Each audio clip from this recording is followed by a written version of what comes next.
Yeah, after all the years of working in the Northwest, we've come to recognize general areas where we can expect certain types of soil. For example, a lot of times in the Marysville area and kind of in the basin, that's what that's where the glacier came through thousands of years ago. And so we have a lot of glacial till, a lot of hard pan. That's going to affect the draining. You're going to have a lot of water that just sits on the surface. So typically, we feel really good about the base of the retaining wall in those areas. We're not going to have any trouble there, but we are going to have trouble with all of the water runoff. And so we're going to beef up the draining system a little bit. We're going to have a little bit more conversation about that.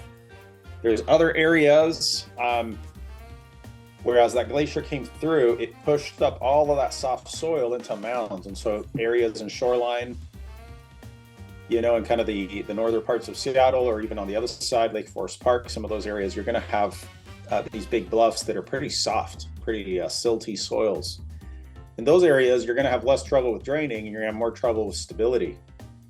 So those are conversations we're going to have. It doesn't mean that they need to have this massive engineered retaining wall done necessarily, but it does mean we're going to take it into account. We're probably going to factor in a little bit more excavation and towing material, compacting, to guarantee that the well will be stable.